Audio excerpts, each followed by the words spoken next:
Les faibles entrent dans une discussion et se battent sur les points soulevés par les autres. Ils jouent sur un terrain qui n'est pas le leur. Les puissants, eux, entrent dans une discussion avec l'issue déjà en tête. Ils fixent les règles invisibles du jeu avant même que les autres n'aient ouvert la bouche. Comment? En contrôlant le cadre. Ils esquivent les pièges, non pas en s'opposant frontalement, mais en redirigeant subtilement. Une phrase comme « Ce n'est pas la vraie question ici. La vraie question, c'est… » ou parlons plutôt de ce qui fonctionne. Leur silence impose une hiérarchie. Leur regard ne vacille pas. Leur rythme lent et délibéré défie le tempo agité des autres. Quand ils parlent, ils n'émettent pas de simples idées. Ils construisent une structure de pensée que les autres sont obligés de suivre. Imaginez un metteur en scène qui, sans prononcer un mot, par sa seule vision et sa préparation, fait plier toute une équipe de tournage à sa volonté. Devenez ce metteur en scène dans votre vie. La prochaine fois que vous entrez dans une pièce ou une réunion, un dîner, un débat, faites cet exercice. Ralentissez vos gestes de 20%. Tenez le regard des gens une seconde de plus. Laissez votre présence parler avant vos mots. Avant même de commencer une discussion importante, décidez de l'unique issue que vous voulez et orientez chaque phrase, chaque question, pour y parvenir. Si quelqu'un essaie de vous entraîner dans une dispute stérile ou un débat sur un détail, redirigez avec une question qui reprend le contrôle du cadre. Est-ce que cette discussion nous rapproche de l'objectif final? Cette maîtrise du cadre vous rendra invincible. Vous ne gagnez plus les arguments, vous les rendez inutiles. Pratiquez en posant une seule question stratégique qui change le cadre dans votre prochaine conversation. Que ce soit avec un patron, un professeur ou un ami. Vous verrez comment vous prenez le contrôle sans le moindre effort apparent. 10e habitude, opérer dans l'ombre, récompenser en public. Enfin, la dernière habitude, celle qui cimente toutes les autres. Machiavel savait que la louange publique est une arme politique redoutable. Les puissants prennent leurs décisions difficiles en privé. Ils forgent leurs alliances dans des murmures. Ils infligent leurs punitions sans bruit et sans témoin. Leurs manœuvres stratégiques restent dans l'ombre. Mais leurs récompenses, elles, sont toujours visibles, éclatantes, théâtrales. Pourquoi cette dualité? Parce que punir en secret évite de créer des martyrs et des ennemis revanchards. Mais récompenser en public inspire une loyauté féroce. Cela construit une image de magnanimité et de générosité. Cela crée une hiérarchie sans effort. Les gens commencent à chercher désespérément votre approbation, car ils savent qu'elle est source de reconnaissance et de prestige. Ils craignent votre mécontentement, car il est silencieux et final. Vos actions, qu'elles soient visibles ou cachées, doivent toujours être calculées. Vous ne construisez pas seulement une réputation, vous façonnez une atmosphère. Une atmosphère où votre seule présence impose le respect. Pensez à un grand leader. Il félicite son équipe devant tout le monde, attribuant le succès au groupe. Mais il règle ses comptes et prend les décisions difficiles en coulisses, en tête-à-tête. Devenez ce leader. Félicitez publiquement un ami ou un collègue pour renforcer son engagement envers vous. Mais si quelqu'un vous trahit, gérez la situation discrètement. Peut-être en réduisant votre soutien sans un mot. Vos actions doivent être précises, jamais inutilement théâtrales. Évaluez vos choix chaque semaine. Qu'avez-vous rendu visible? Qu'avez-vous gardé caché? Si vous voulez renforcer une relation, faites un geste public comme un compliment sincère devant d'autres. Mais si vous devez corriger ou écarter quelqu'un, faites-le en privé, avec une précision froide. Cette discipline fait de vous une force qui ne se contente pas d'exister, mais qui règne sur son environnement. Ces 10 habitudes ne sont pas des astuces de développement personnel. Ce sont des armes. Maîtrisez votre image. Cherchez les leviers. Parlez moins. Cultivez le mystère. Devenez rare. Gérez vos alliances. Anticipez la trahison. Frappez avec précision. Contrôlez le cadre.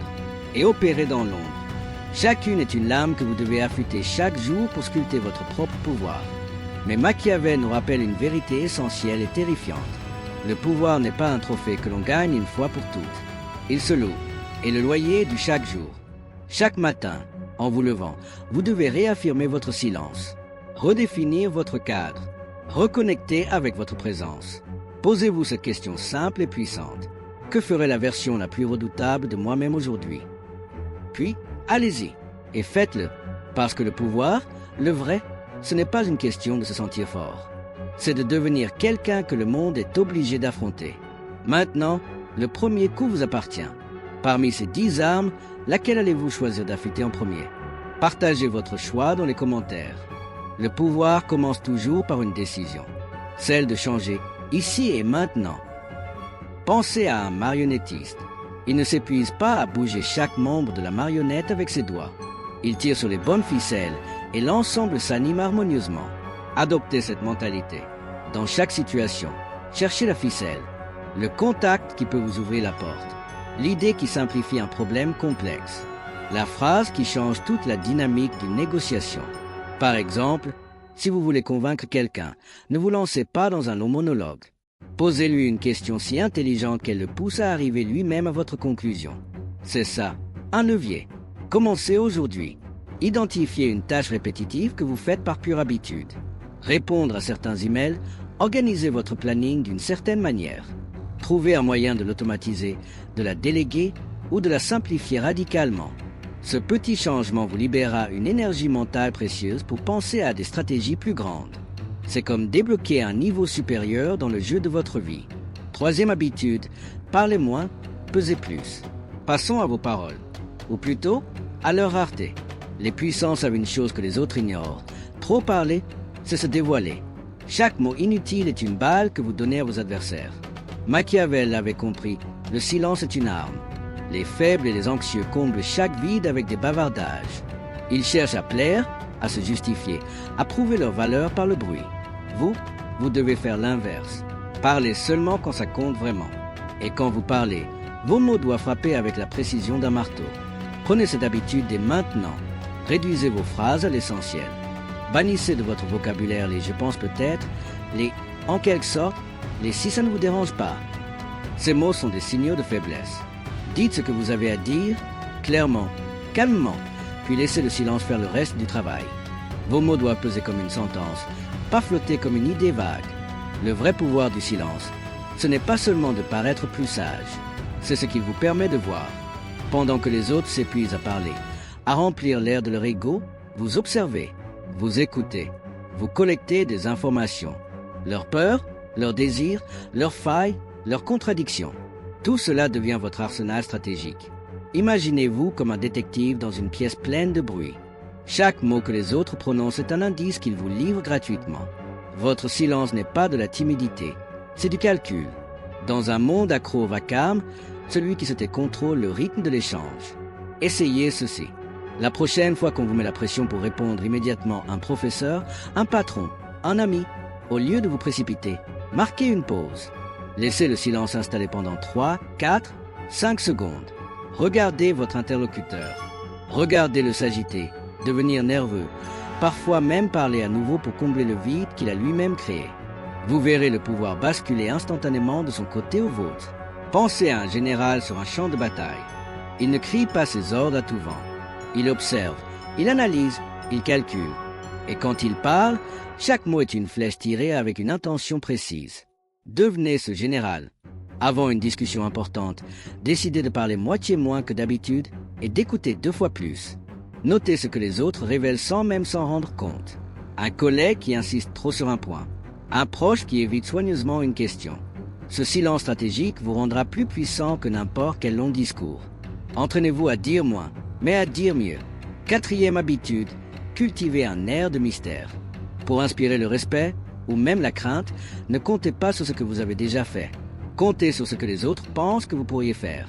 Machiavel savait que la peur et le respect naissent de l'inconnu, pas d'un CV détaillé. Les puissants cultivent une imprévisibilité calculée. Ne montrez jamais toutes vos cartes. Ne dévoilez jamais la totalité de vos plans, de vos compétences ou de vos pensées. Si quelqu'un vous offense, ne réagissez pas toujours de la même manière. Parfois, ignorez. D'autres fois, répondez avec une froideur chirurgicale. Laissez les gens dans le doute. Laissez-les se demander « Que prépare-t-il ? Quelle est sa prochaine action ?» Ne corrigez pas chaque rumeur à votre sujet. Laissez les murmures circuler. Que ferait-il s'il était vraiment poussé à bout? Et si elle retenait sa véritable force pour le bon moment? Cette incertitude est votre plus grand atout. Imaginez un tigre tapi dans l'ombre. Sa puissance ne vient pas de son rugissement constant, mais de la menace silencieuse qu'il représente, de la possibilité qu'il bondisse à tout moment. Cultivez ce mystère. Soyez moins prévisible, moins accessible. Si un collègue vous défie, au lieu d'entrer dans son jeu, répondez par un sourire calme ou une question vague comme « Tu essaies de vouloir aller sur ce terrain ?» Laissez-le douter de vos intentions. La prochaine fois qu'on vous sollicite, retardez votre réponse. Ne soyez pas toujours la personne qui dit oui sur le champ. Si un ami vous demande une grande faveur, dites simplement « je vais y réfléchir ». Vous verrez, les gens commenceront à remettre en question leur approche avec vous. Ils vous traiteront avec plus de considération. La version de vous qu'ils ne comprennent pas sera toujours plus puissante que celle qu'ils pensent connaître. Faites-en une habitude. Gardez toujours une part de vous dans l'ombre comme un atout maître que vous ne jouez qu'au moment parfait. 5e habitude, devenez rare et indispensable. Le mystère ne suffit pas. Pour être vraiment puissant, vous devez devenir à la fois rare et indispensable. Machiavel conseillait au prince de sembler accessible sans jamais l'être vraiment. Retenez cette loi fondamentale, la familiarité engendre le mépris. Si tout le monde peut vous approcher à tout moment, vous appeler pour un rien, vous solliciter sans effort, vous devenez ordinaire. Un bien de consommation courante. Les puissants érigent des barrières invisibles. Ils maîtrisent l'art de la rareté. Comment? D'abord, ne soyez pas toujours disponible. Ne répondez pas instantanément à chaque message, à chaque email, à chaque appel. Votre temps est la ressource la plus précieuse que vous ayez. Le traiter comme tel force les autres à le respecter aussi. Évitez les endroits et les événements où tout le monde se presse, juste pour être vu. Votre absence peut parfois avoir plus d'impact que votre présence. Mais surtout, et c'est le plus important, maîtrisez une compétence, un savoir ou un rôle que personne d'autre dans votre entourage ne peut reproduire facilement. Devenez irremplaçable. Pensez à une pièce unique dans un puzzle complexe. Sans elle, l'image s'effondre. Quand vous êtes à la fois rare et essentiel, les gens cessent de vous tester. Ils commencent à protéger leurs liens avec vous. Imaginez un chef d'orchestre. Il ne joue d'aucun instrument, mais sans sa vision et sa direction, la musique n'est qu'une cacophonie. Deviens ce chef d'orchestre dans ta sphère d'influence.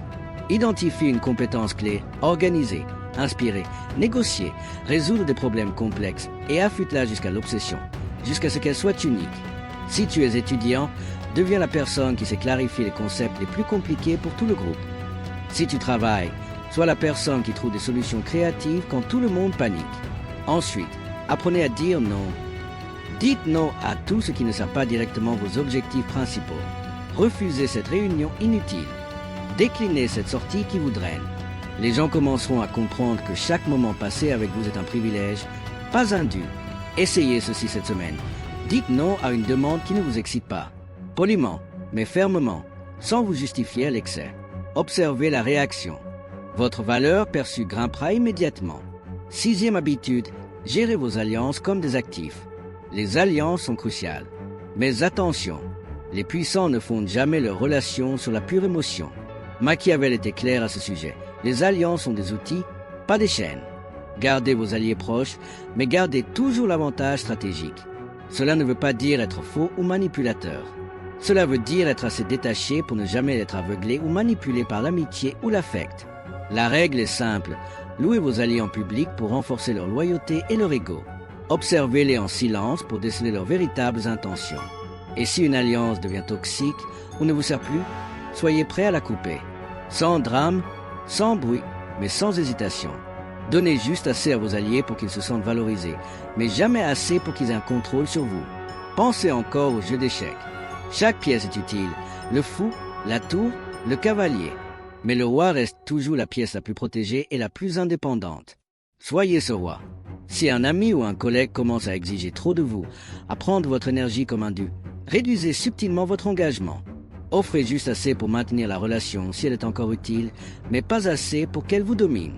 Par exemple, félicitez un collègue pour son excellent travail devant le patron. C'est un geste qui ne vous coûte rien et qui le rend redevable. Mais en même temps, notez bien s'il commence à prendre plus qu'il ne donne en retour. Le plus puissant dans une relation est toujours celui qui a le moins besoin de l'autre. Prenez cette habitude. Chaque mois, faites un audit silencieux de vos relations. Qui vous élève, qui vous draine, qui vous apporte de la valeur, qui vous en coûte. Posez-vous cette question honnête. Si cette personne disparaissait de ma vie demain, est-ce que je perdrais quelque chose d'essentiel à ma mission? Si la réponse est non, vous savez ce qu'il vous reste à faire. Soyez stratégique, pas sentimental. 7e habitude, anticipez la trahison comme un stratège. Même les alliés les plus proches peuvent changer. Machiavel nous a avertis, la trahison est inévitable. Non pas parce que les gens sont fondamentalement mauvais, mais parce que les circonstances et leur propre intérêt les rendent égoïstes. C'est la nature humaine. Un ami peut devenir un rival quand une promotion est en jeu. Un partenaire peut devenir un obstacle quand vos chemins divergent. Les faibles sont toujours surpris, blessés et anéantis par la trahison. Les puissants, eux, cultivent une habitude discrète et redoutable, ils l'anticipent. Ils ne vivent pas dans la paranoïa, mais dans un état de vigilance lucide. Ils repèrent les signaux subtils, les micro-changements que tout le monde ignore. Un ton qui change dans la voix, une réponse qui devient vague, une nouvelle amitié suspecte, un enthousiasme qui sonne faux. Ils ne surréagissent pas, ils notent, ils archivent mentalement, et ils préparent des alternatives en silence. Pensez à un général qui anticipe une embuscade. Il n'est jamais vraiment surpris, car il a déjà analysé le terrain et les intentions probables de l'ennemi. Il voit le couteau avant même qu'il ne soit dégainé. Faites de même. Soyez attentifs aux détails. Une excuse étrange. Un regard fuyant. Un silence inhabituel là où il y avait avant de l'enthousiasme. Ne confrontez pas la personne immédiatement. Ce serait lui révéler que vous avez vu son jeu. Préparez-vous en silence. Créez des options. Tissez des liens avec d'autres personnes. Élaborez un plan B. Assurez-vous de ne jamais être dépendant de la loyauté d'une seule personne. Par exemple, si un collègue sur qui vous comptiez devient distant, commencez immédiatement à tisser des liens plus forts avec quelqu'un d'autre dans l'équipe. Cette vigilance n'est pas de la paranoïa, c'est de la survie stratégique. Chaque semaine, passez mentalement en revue vos relations clés, qui montrent des signes de recul, qui gagnent soudainement en ambition. Notez un signal par jour, même le plus infime. Une phrase, un geste, un oubli qui pourrait trahir une intention cachée. Vous serez ainsi toujours un pas en avance. 8e habitude, frappez avec une précision chirurgicale. Quand vient le moment d'agir, que ce soit pour vous défendre, pour saisir une opportunité ou pour établir une limite, votre action doit être décisive. Les faibles réagissent vite. Ils laissent leurs émotions, la colère, la peur, l'ego, guider leurs actions. Leurs décisions sont impulsives, désordonnées et s'effritent avec le temps. Machiavel enseignait une règle simple et brutale, caresse ou anéantit, mais jamais entre les deux. En d'autres termes, quand vous agissez, ne faites pas les choses à moitié. Les puissants maîtrisent l'art de retarder leur réponse pour mieux frapper. Face à une provocation, ils s'arrêtent. Face à une surprise, ils restent immobiles. Face à une critique, ils laissent le silence peser. Ils utilisent ce temps pour analyser, calculer et choisir le moment et l'angle parfait. Puis, ils agissent. Une seule fois, avec une précision chirurgicale. Pas de drame, pas de long débat, pas de retour en arrière possible. Imaginez un prédateur, un léopard qui observe sa proie pendant des heures. Il ne s'épuise pas en course vaine. Il attend. Il attend le moment de vulnérabilité maximale. Puis il bondit. Une seule attaque, rapide, précise, finale. Et tout est fini. Entraînez-vous à cette discipline de l'action réfléchie.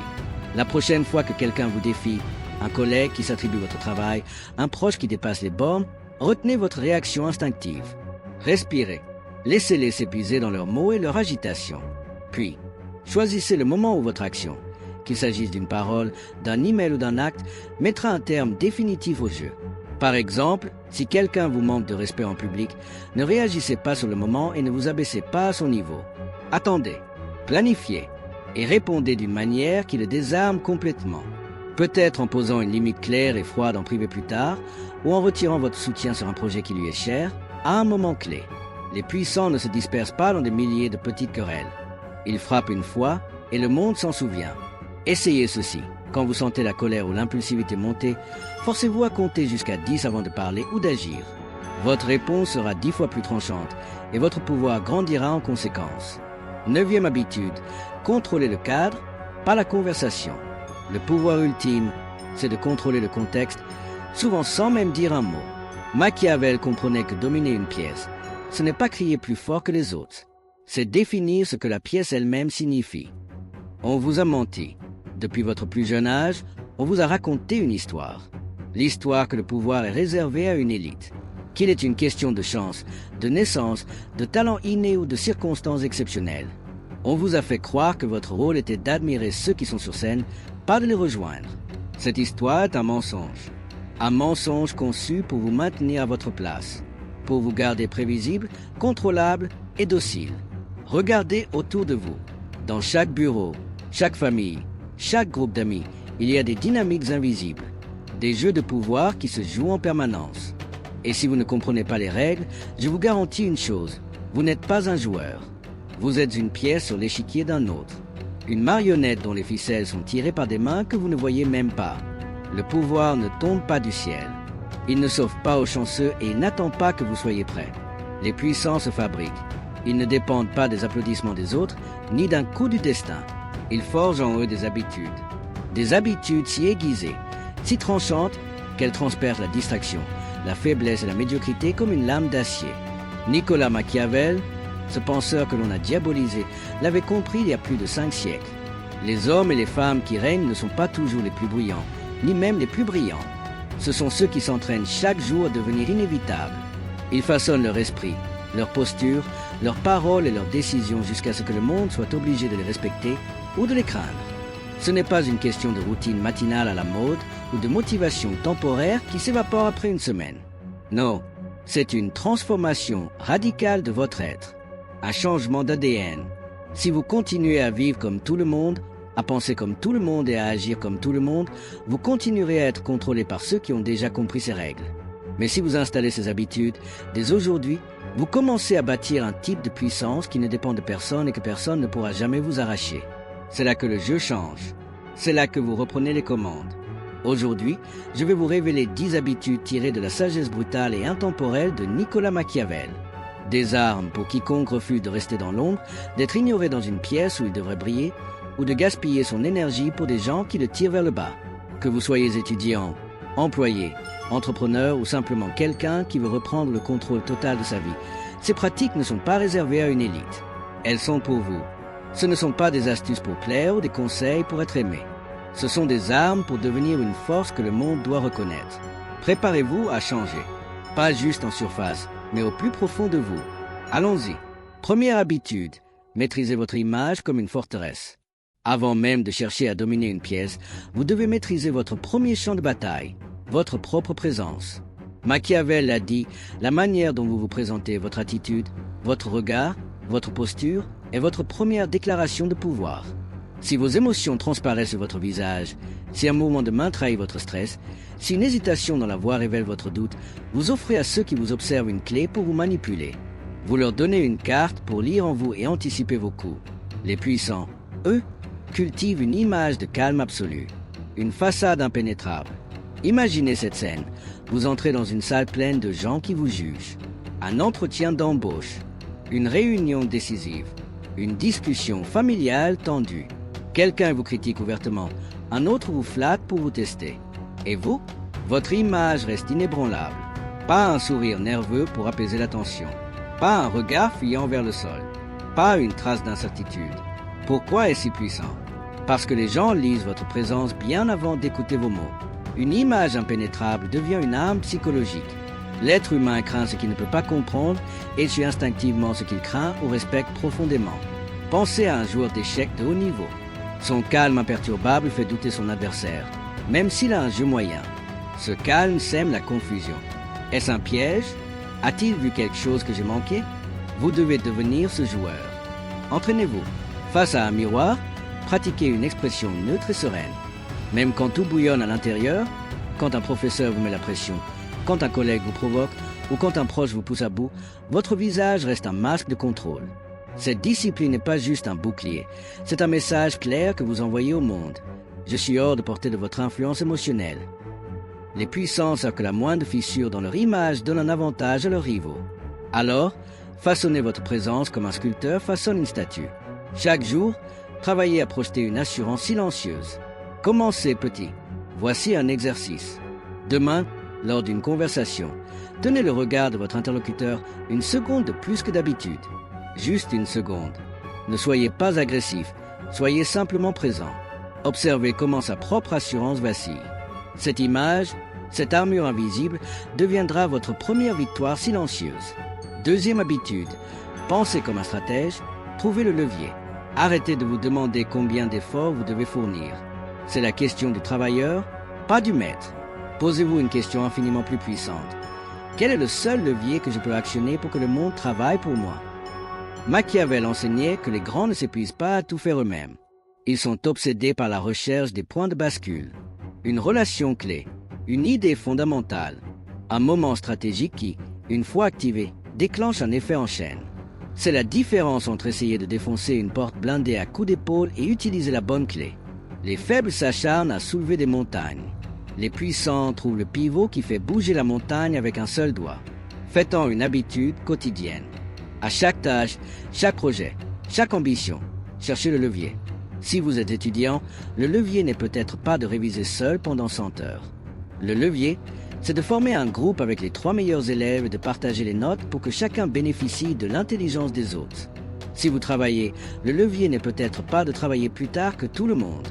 Le levier, c'est d'identifier le collègue le plus influent et de le convaincre de porter votre idée pour qu'elle devienne son idée. Ne courez pas après l'approbation. Positionnez-vous pour qu'elle vienne naturellement à vous. Si vous passez 1 heure à débattre pour convaincre, vous avez déjà perdu. Les puissants définissent les règles du jeu avant même que la conversation ne commence. Chaque matin, posez-vous cette unique question. Quelle est la seule action que je peux faire aujourd'hui qui rendra tout le reste plus facile, voire inutile? En faisant cela, vous cessez d'être un simple exécutant. Vous devenez un architecte de votre réalité.